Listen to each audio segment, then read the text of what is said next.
Derrick Henry comes in at 19. This is another player where a lot of people are going to hate this ranking. They're going to say, Theo, Derrick Henry belongs in the first round. And statistically speaking, they're absolutely right. Henry had the most rushing yards for a 30-year-old back in the history of the league this past year. Showed no signs of slowing down. Rushed for 1,900 plus rushing yards. I had 16 rushing touchdowns, averaged 19.8 points per game. Go ahead and call me an ageist, but he's going to be 31 next season. There have been some running backs historically who absolutely cooked at age 31. Talking about guys like Tiki Barber, talking about guys like Curtis Martin, but you have to go far back for these ones. Derrick Henry, I feel like this is a safe ranking for a 31-year-old, but hey, I am absolutely punishing a guy for being old, and with Derrick Henry, that's been the wrong way to approach it for years and years. So let me know how bad that one is. What? Why are you shaking your head? You're welcome.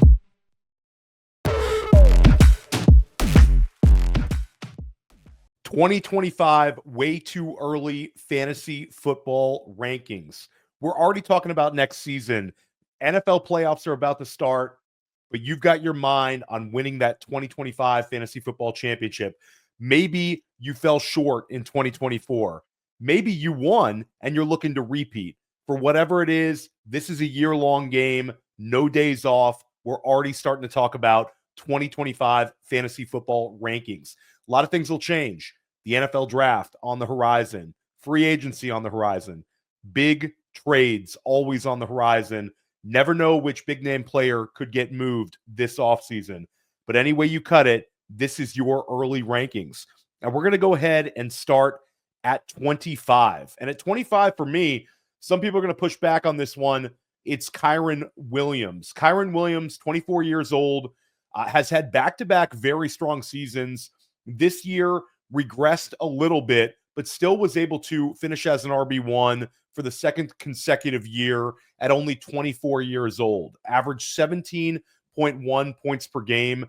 And he's been able to handle the volume. This year, finished third among all running backs with 316 carries. That Blake Corum threat, non-existent. Didn't even happen. Kyren WIlliams at 25 overall. 24 overall, Jonathan Taylor. And anybody who watched the last 4 weeks probably thinks that this was way too low of a ranking. And Taylor was a league winner. If you had it for the fantasy playoffs, Taylor for the regular season certainly was not a league winner. But if you were able to get to your fantasy playoffs, your best ball playoffs, or your dynasty playoffs with Taylor, week 16 and week 17 were very special. He finished as the RB1 overall in both weeks. Consecutive weeks as the RB1 overall on the week. Had 354 rushing yards, 5 touchdowns in those two games combined. And if that wasn't enough, in week 18, he had another 177 yards and a touchdown.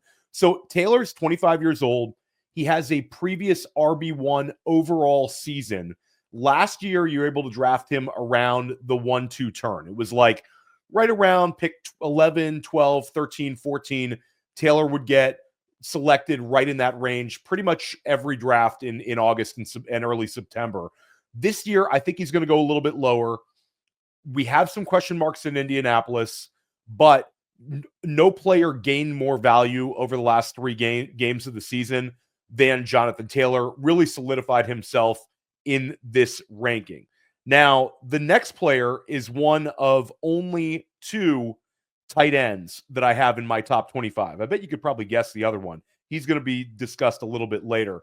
But we're talking about Trey McBride. And Trey McBride, unbelievable year, actually outscored Brock Bowers 15.6 to 15.5 in terms of points per game. And this was a huge mark, especially considering that McBride only had 2 receiving touchdowns, had 2 rushing touchdowns as well, but a big letdown in the touchdown department. But what he didn't have any sort of a letdown in was usage. 26.5% target share is absolutely insane for a tight end. He had the 4th most receptions by a tight end in history with 111 of them. Trey McBride is a fantastic value next year. You could take him earlier than this. I'm not going to argue with you, but he's absolutely going to be inside of the second round in PPR leagues. And in tight end premium leagues, get like the FFPC, get ready to select Trey McBride sometime in the top 8 picks. He's that good. Christian McCaffrey comes in at pick number 22. Now go ahead and hate away. This one is one where I could look very foolish ranking Christian McCaffrey this low, but facts are facts. McCaffrey missed almost the entire season. He's 28 years old. He'll be 29 next season. We saw a lot of things go wrong this year in terms of pretty much anything you can imagine. Guy took a trip to Germany to see a specialist, came back, got injured once again, and the spike weeks really weren't there for McCaffrey. So this is one where we didn't get like that one reminder game where, hey, look, Christian McCaffrey maybe only played 3 games, but he gave us like a 30-point week, a 25-point week. It was sort of far from that. I have some concerns that next year we could see a little bit more of a running back by committee approach to keep him fresh. Maybe I'm wrong, but Christian McCaffrey right there at number 22. Let me know in the comments here how wrong this one is. Or, hey, maybe this is too high for some of you and you won't be drafting him at all next year. 21, here we go, Bucky Irving. Bucky Irving, I'm going to be ahead of consensus on. I think Bucky Irving is an absolute stud. I think Liam Cohen really, really took a big step forward as an offensive coordinator. And this is a guy that, provided he doesn't get a head coaching job, will be spoken of in the same light that we talk about Ben Johnson this year. Bucky Irving is special. He averaged 5.4 yards per carry, 1,122 rushing yards, and he had 47 catches for 392 yards. And these numbers are really impressive. And for him to take over the backfield from Rachaad White was impressive. Rachaad White was a Todd Bowles favorite. Rachaad White was a top 5 scorer at the running back position as a second-year player last year. And Bucky Irving steps in and takes over as the RB1, really wrestled that job away from Rachaad White, who's been nothing but successful as a Buccaneer. So Bucky Irving, I think the trajectory is pointed up. We saw Kyren WIlliams, Jahmyr Gibbs, James Cook, Devon Achane, and all of these guys, sub 200-pound backs, absolutely crushing the last 2 seasons. I think Bucky Irving next year is an RB1. He has the ability to average like 17 points per game. I will be very aggressive with Bucky Irving in early best ball drafts. Breece Hall comes in at number 20. This could be like, hey, Theo, why are you punishing Breece Hall? Wasn't his fault for the Jets this year. And I get it. He still averaged 15.1 points per game. He's still a stud. Like, don't get me wrong. On a talent level, 20 is far too low for Breece Hall. But facts are facts. Whether it's the Jets' fault or whatever, Breece Hall has never had a 1,000-yard rushing season. He's never had more than 5 rushing touchdowns this year. And he's elite in terms of his talent as a receiver. But the receptions went from 76 in 2023 down to just 57 this season. We have plenty of question marks with the Jets. This is a ranking that could move up this offseason if the Jets have sort of solidified their offense. We feel a little bit better about where things are headed. But Breece Hall, significantly lower than you had to pay for him at this time last year. Derrick Henry comes in at 19. This is another player where a lot of people are going to hate this ranking. They're going to say, Theo, Derrick Henry belongs in the first round. And statistically speaking, they're absolutely right.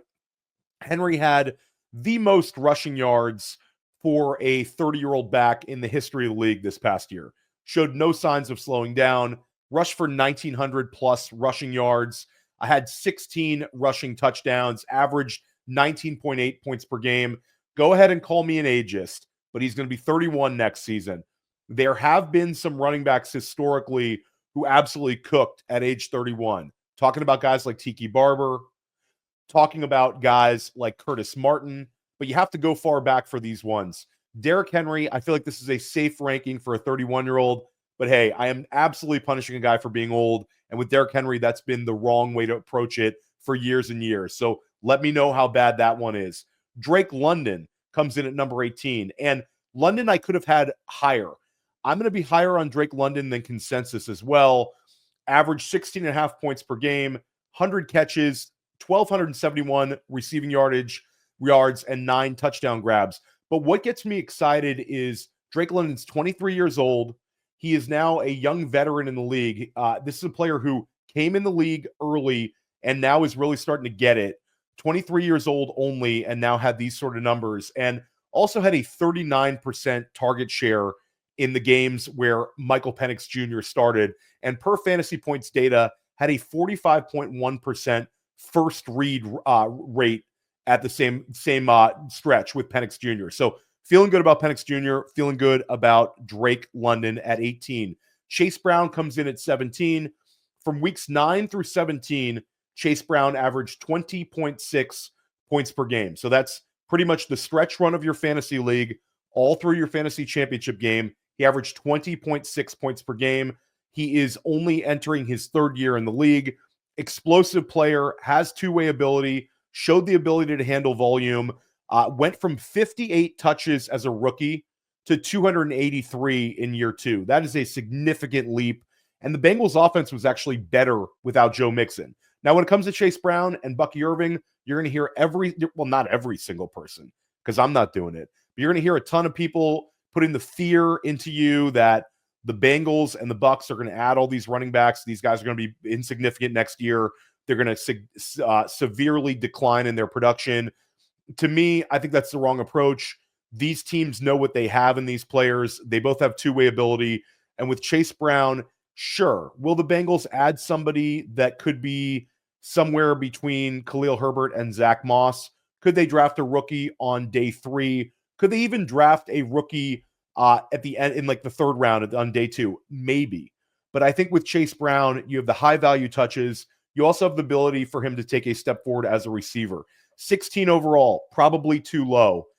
Ashton Jeanty, 21 years old, unbelievable running back prospect out of Boise State.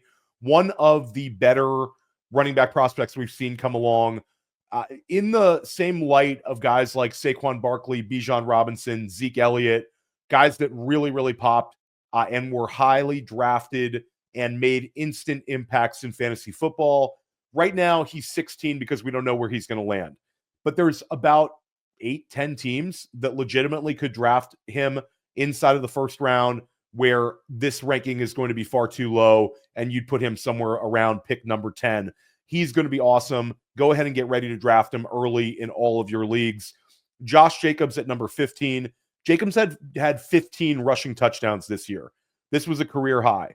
We thought that this year was going to be the year of Jordan Love in Green Bay. This turned out to be Josh Jacobs was the offensive focal point. He had 12 touchdowns over his last 8 games played. The Green Bay offense could be even better in 2025. Jacobs is entering his 2nd year. This does feel like I'm ranking him about as highly as I can. I know some people want me to push Josh Jacobs into the 1st round, but I am comfortable with him as an early 2nd round pick. I think this makes the most sense. He'll be 27, and 27 is not old, but with Jacobs, he's handled a high number of volume. He's also a back that came in the league young and has had volume pretty much every single season. So I do worry about that a little bit. And Matt LaFleur historically is a coach that utilizes 2 backs. He didn't do it this year, but I don't know that if Marshawn Lloyd didn't stay healthy for the year, we wouldn't have seen slightly lower volume for Jacobs. That's not saying Jacobs wouldn't have done an exceptional job and been a huge winner in fantasy football, but you could have seen slightly less volume for Jacobs if they had a second back that they were super comfortable with all season. That's just been sort of LaFleur's MO. Think back to the Aaron Jones years where Jones was fantastic and they would still mix in A.J. Dillon. That kind of weighs in the back of my mind as well. A.J. Brown at at number 14 overall, 16.7 points per game this year. A.J. Brown is a weapon of mass destruction in fantasy, a guy who can win you your week in any single week. It seems odd to rank him this low, but here we are, A.J. Brown at pick number 14. And it's really not necessarily a knock on him, but it's a Saquon Barkley is an absolute stud, not going anywhere. And Jalen Hurts with the tush push, that's not going anywhere. So AJ's already sort of dealing with two big factors in terms of the touchdown equity and the focus of the team's offense. But 14, you could push him up to 10, and I'm not going to argue with you. But A.J. Brown, to me, I feel more comfortable taking him below some of these super exciting year 2 players. And 13 overall, my number 1 tight end, Brock Bowers. And this could be too low. You're talking about a player who set the record for receptions by a rookie in NFL history with 112, broke Puka Nacua's record, and broke Sam Laporta's record. Not only broke it at the tight end position, but he obliterated it.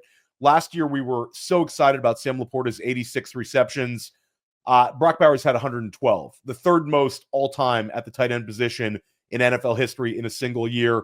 He also broke Mike Ditka's record for receiving yardage with 1,144, and he did it with poor quarterback play. Like Gardner Minshew and Aiden O'Connell, when we look back on Brock Bowers' career, at some point you're going to have quarterback stability.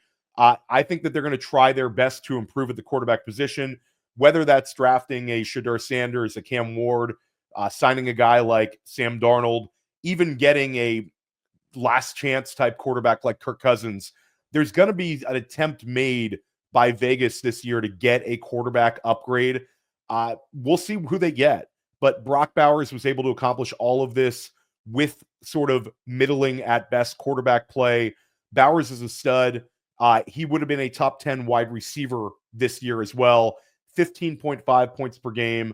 There's nothing not to like about his profile. He is fantastic.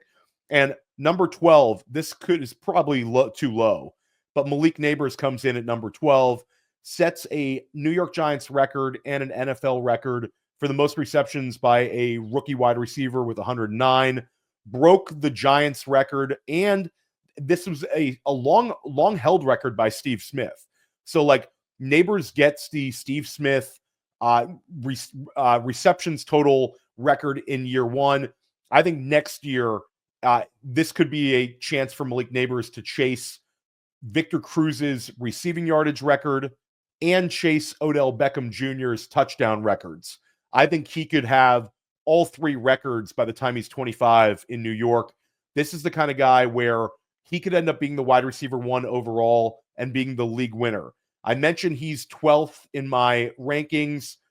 The last 2 seasons, 12th overall, has given you access to players like Saquon Barkley last year and CeeDee Lamb the year before.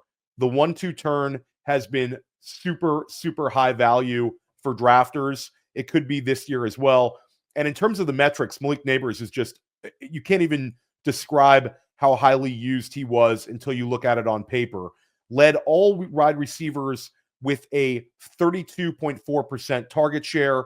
He was top 3 in air yard share with 45.9%, and he had a first read rate of 42.8%. Unbelievable year for Nabers, more on the horizon. Now, I put Brian Thomas Jr. at number 11.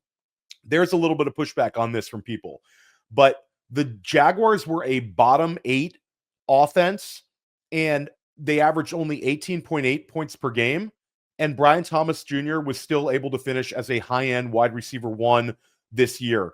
He was 5th in the NFL with 10 touchdown catches, 5th in receiving yardage with 1,282 yards, and he set a Jacksonville rookie record with 87 receptions. Like, this is also a player that Trevor Lawrence missed some time. You were in there with Mac Jones. There's a coaching change already in Jacksonville. This was not like the cleanest year for Brian Thomas. Brian Thomas, this could have been even better. And I think next year, with whoever takes over in Jacksonville, the focal point from the start will be Brian Thomas Jr., absolute stud. And I don't want to throw this one out there. I don't want to get people too hyped, but anybody who played fantasy football during peak Josh Gordon, this could be the next Josh Gordon. Brian Thomas Jr., an absolute stud. Now, coming in at number 10, this is polarizing because I think there's some people down on CJ Stroud, and certainly this year was a very big disappointment for CJ Stroud. There's also a lot of people down on Bobby Slowick, the offensive coordinator for the Houston Texans. Houston's set to play a playoff game. We'll see how this goes. But Nico Collins comes in at number 10 overall. Now, I think this is an eye of the beholder one. Some people will see this and say, Theo, you are too high on Nico Collins. Some people will see this and say, I'd like to see Nico a few spots higher. Look what he did at the early part of the year. This is a guy who had wide receiver 1 overall potential. Then he got banged up, and the Houston offense took a step back. So I can see both sides here. I think 10 overall makes a lot of sense for Nico. He's been very, very consistent in terms of his scoring the last 2 years. 17.4 points per game in 2023, 17.3 this year. Again, athletically gifted, huge outside receiver. I don't think we've seen the peak for Nico. So I think we could have a full healthy season for Nico. Houston's offense settles out and gets back to positivity and makes some improvements in the offseason. They're going to have to address their wide receiver 2 spot with Stephon Diggs up in the air and Tank Dell set to miss the entire season. And I think they will do that. Expect Joe Mixon back. They'll make some tweaks on this team. They did it last year. They were aggressive in what they did. They went out and got Stephon Diggs. This year, I think it might come through the draft, but they're going to solidify that offense. And Nico Collins, there is a chance he could have a Julio Jones-like performance next year and push that scoring from the 17s up into to around 20 points per game. Then you're talking about a potential league winner. 9 overall, Amon-Ra St.Brown. What more is there to say? Amon-Ra St.Brown is a lock first rounder next year. At least 106 receptions, at least 1,161 receiving yards for 3 straight seasons. He is a target vacuum. Amon-Ra St.Brown's actual targets actually went down this year. They worked in Jameson Williams. He emerged this year big time. Sam Laporta is still there. Laporta took a step back, but Laporta is still a very talented tight end. And then the double-headed running back position with David Montgomery and Jahmyr Gibbs. There were a lot of mouths to feed in Detroit, but Amon-Ra St.Brown absolutely gets whatever he gets. He's a stud. He's 25 years old. He has 22 touchdown catches over the past 2 seasons. That is third most in the NFL, trailing only Mike Evans and Jamar Chase. Number 8, CeeDee Lamb. This was our league winner in 2023. Things went poorly in Dallas this year. Dak Prescott missed a big portion of the year, and Lamb still was able to average 17.6 points per game.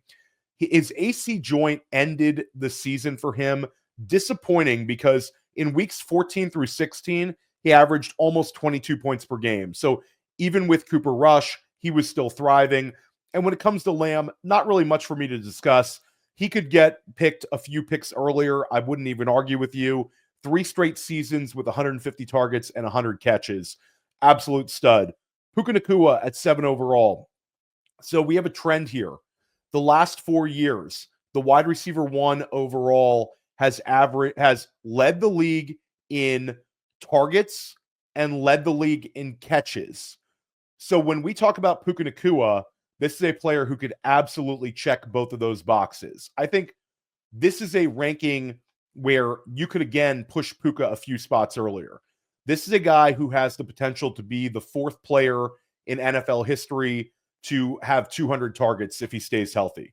This is a guy who we've seen what a Sean McVay offense can look like when they're hyper-targeting and hyper-focusing their wide receiver 1. We saw it a few years back when Cooper Kupp set the world on fire. That is an outcome that could also happen with Puka Nacua. I think this is a guy who could eventually challenge for the most receptions in an NFL season. The record is 149. That's a Michael Thomas one. Nacua has that sort of potential. So Puka Nacua, not a whole lot to talk about. Absolute stud, 23 years old. And it's difficult to repeat as the wide receiver 1 overall. So we're going to talk about the wide receiver 1 overall this year. But at the end of the day, we haven't seen a wide receiver 1 overall repeat since Antonio Brown. Just keep that in the back of your mind. Justin Jefferson comes in at number 6. This is one where people were actually disappointed by Jefferson this year, only averaging 18.7 points per game. He sort of spoiled us. But this was supposed to be the transition year where Kirk Cousins left for Atlanta. We were supposed to see Jefferson take a step back. And really, Jefferson was awesome.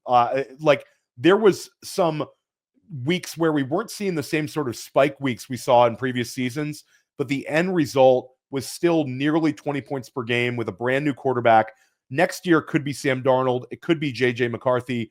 But whoever is behind center, Justin Jefferson is a lock to be selected somewhere in this range. Middle of the first round sounds about right. Potential to get inside of the top 5 picks as well. Nothing really to talk about with Jefferson. He's also 25 years old.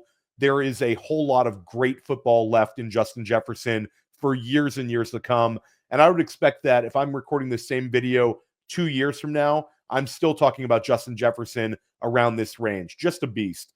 Devon Achane comes in at number 5 overall, led all running backs in receptions, receiving yardage, and touchdown catches. His yards per carry dipped considerably, but the role in the offense changed. He was treated way differently, which is a good thing. This is a player that has had such an impact on fantasy football on a per game basis. 23 touchdowns in 28 regular season games. And I think he's got a receiving ceiling that is much higher than we saw. I think this is a guy that could catch 95 balls next year and challenge for RB1 overall. Number 4, Bijan Robinson, 23 years old, Zach Robinson focal point. This is a player that we really wanted to see take a big step forward in year 2, and he did. Scored a ton of touchdowns, averaged 20.1 points per game, and had 1,887 combined yards. Big time numbers. And Bijan was one that we always knew was going to be an NFL stud. This is a player coming out of Texas that was like, okay, Bijan Robinson's awesome. Year 1 with Arthur Smith, there was some very frustrating usage that we didn't see with Zach Robinson. The Zach Robinson, this guy gets what he has in Bijan Robinson. Expect more of the same. Another 20-point per game season. If you want to take Bijan Robinson at the 101, I am not arguing with you. Another player who I think you could take at the 101, Jahmyr Gibbs comes in for me at number 3. And Gibbs is one where Gibbs could wreck fantasy football next year. Could make it just absolutely be like, if you want to win fantasy next year, you better have some Jahmyr Gibbs. This is a player that could average 25 points per game and break fantasy. He had 7 touchdowns in a 6-game stretch to end the season in week 17 and weeks 18, propelled Detroit to the NFC North title. We saw what a ceiling could look like for Jahmyr Gibbs with David Montgomery out. Now, for me, Gibbs is one where people are going to say, Theo, he's not the same with David Montgomery in the lineup. And I get it. But at the end of the day, how do you put this back in the box? This is a player that is so talented. In their first 2 seasons in the league, Barry Sanders had 30 touchdowns. Jahmyr Gibbs had 31 touchdowns. And he was able to do it sharing the backfield with David Montgomery. So, Gibbs to me is just this exceptional talent that is ready to explode. Year 3, Jahmyr Gibbs could be the guy that wins everyone the money next year. I feel that strongly about Gibbs. I'm so excited to draft him. And we'll see what happens with Ben Johnson.